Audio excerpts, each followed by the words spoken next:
हाँ तो प्यारे बच्चों, फाइनली मेरे पास क्लास 10 के संस्कृत का ओरिजिनल पेपर आ चुका है। और एक क्वेश्चन पेपर जो है ना आपके एग्ज़ाम के लिए, तो जो भी विद्यार्थी 19 नवंबर के दिन एग्ज़ाम देने वाले हैं, तो ये पेपर को पूरा पढ़ लीजिए बाबू, क्योंकि यहाँ पे आपका पेपर यहाँ पे देख सकते हैं जो कि 105 सब्जेक्ट कोड है। और यहाँ पे प्रश्न पुस्तिका का जो सेट कोड है प्यारे बच्चों ए है ना, तो टोटल यहाँ पे आपके एग्जाम में देख सकते हैं कि 100 ऑब्जर्व क्वेश्चंस पूछे जाएंगे, जिनमें से आपको केवल 50 क्वेश्चंस का ही जवाब देना है। तो जितने भी अभ्यर्थी यहाँ पे सेंटअप एग्जाम का यहाँ पे बेसब्री से इंतजार कर रहे हैं पेपर का, तो पेपर यहाँ पे देख सकते हैं प्यारे बच्चों, बिल्कुल यहाँ पे हूबहू आपका पेपर यही रहेगा आपके एग्जाम में। तो आपको जो समय दिया जाएगा 3 घंटे 15 मिनट का दिया जाएगा। एग्जाम यहाँ पे देने से पहले यहाँ पे परीक्षा का निर्देश वगैरह दिया हुआ, जो कि आप अच्छी तरीके से पढ़ लीजिए प्यारे बच्चों। उसके बाद यहाँ पे आपको जो खंड अ में आपको मिलेगा प्यारे बच्चों, वस्तुनिष्ठ प्रश्न मिलेंगे, जो कि देख सकते हैं, ध्यान से देखिएगा प्यारे बच्चों। और यहाँ पे कोशिश कीजिएगा एक एक क्वेश्चन का आंसर आप बतलाने का ना। यहाँ पे देख सकते हैं कि 1 से 100 तक ऑब्जर्व क्वेश्चंस पूछे जाएंगे, जिनमें से आपको किन्हीं 50% का ही आंसर देना है। तो प्यारे बच्चों, जो विद्यार्थी क्लास को लाइक नहीं किए, वीडियो को लाइक नहीं किए, तो प्यारे बच्चों क्लास को वीडियो को लाइक कीजिए, क्योंकि यहाँ पे हम बहुत मेहनत के साथ पेपर को अपने स्कूल से लेके आया हूँ। तो सभी क्वेश्चंस को याद करते हुए चलिएगा प्यारे बच्चों ना। उसके बाद लास्ट में आपको एक कमेंट प्यारा सा करना है कि हम जो ये सभी क्वेश्चंस बताए, आपको पहले से कितना परसेंट का आंसर याद था, ठीक है। प्यारे बच्चों देखिए, आपके पेपर में काफ़ी इजी क्वेश्चंस आया हुआ देख सकते हैं।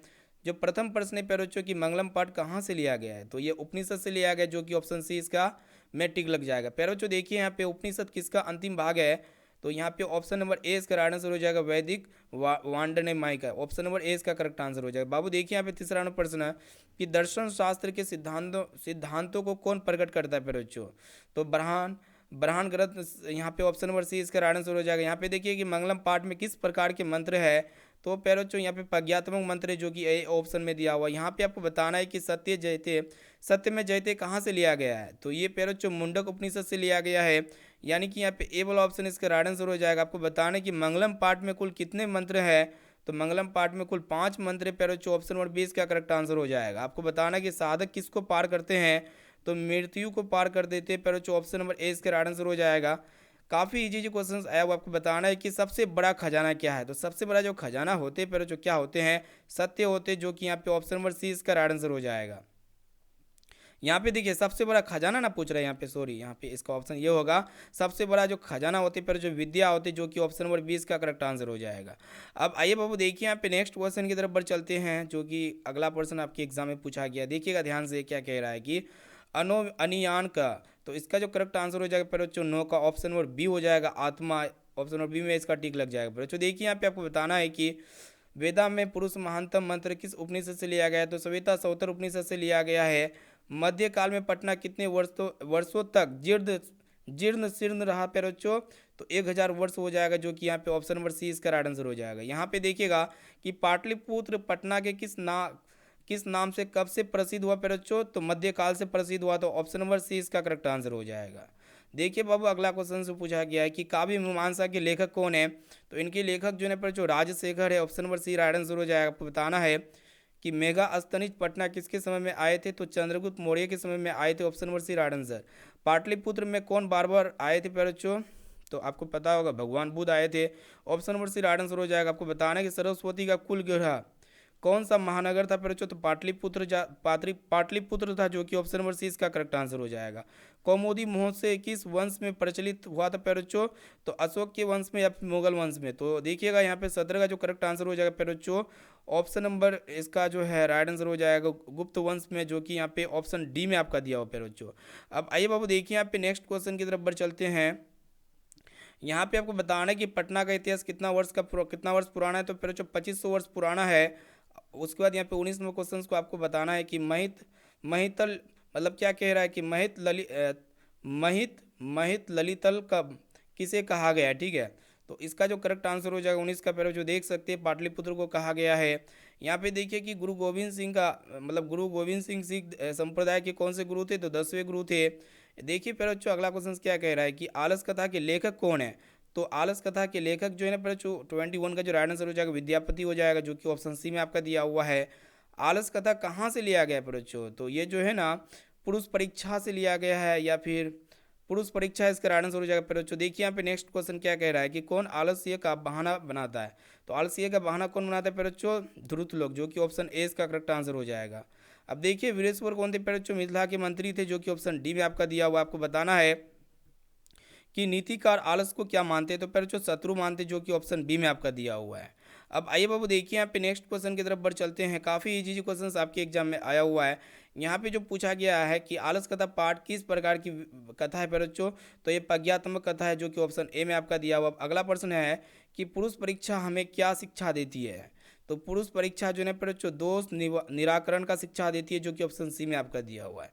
आपको बताना है बच्चों कि संस्कार में आलसियों का रक्षक कौन है बच्चों, तो 26 का जो करेक्ट आंसर हो जाएगा इसका वैज्ञात्मक 20 कितना है बच्चों 28 जी, इसका जो करेक्ट आंसर हो जाएगा यहाँ पे कारुणिक हो जाएगा, जो कि ऑप्शन डी में आपका दिया हुआ। लगता है इस घर में आग लग गई है, यह किस पुरुष ने कहा पे बच्चों। अब देखिए इसका जो करेक्ट आंसर हो जाएगा द्वितीय हो जाएगा, जो कि ऑप्शन बी में आपका दिया हुआ है। ठीक है, आप एक एक क्वेश्चन को क्या कीजिएगा पर बच्चों याद करते हुए चलिए, आपको बिल्कुल भी जरा सा भी टेंशन वगैरह लेने की जरूरत नहीं पर बच्चों। ठीक है, आप एक एक क्वेश्चन को याद करते हुए जाना है ना, निश्चित हो गए सभी क्वेश्चंस को याद कीजिए पर बच्चों। अब देखिए यहाँ पे 30 नंबर जो क्वेश्चंस आपके एग्जाम में आया बाबू, यहाँ पे देखिएगा ध्यान से क्या पूछा गया है कि सबसे बड़ा शत्रु कौन होता है पर बच्चों, तो आलस होता है, जो कि ऑप्शन बी में आपका दिया हुआ है। अगला क्वेश्चन क्या कह रहा है कि आधुनिक काल की जो संस्कृत कवित्री है ना पर बच्चों विजयंका है, जो कि ऑप्शन बी में आपका दिया हुआ है। 31 का जो राइट आंसर हो जाएगा छमारा हो जाएगा बच्चों, ऑप्शन नंबर डी। ठीक है ना, ये नहीं होगा। अब बाबू देखिए यहाँ पे आपको बताना है कि ऋषि शब्द का जो स्त्रीलिंग शब्द होते हैं, रूप होते हैं, क्या होते हैं, ऋषि का होते हैं, जो कि ऑप्शन ए में आपका दिया हुआ बाबू। यहाँ पे देखिए आत्म तत्व की शिक्षा किसे देते हैं बच्चों, तो आत्म तत्व की जो शिक्षा देते हैं किसे देते हैं, तो मैत्रियों को देते हैं, जो कि ऑप्शन नंबर डी में आपका दिया हुआ है। अब आइए बाबू देखते हैं यहाँ पे नेक्स्ट क्वेश्चन की तरफ बढ़ चलते हैं।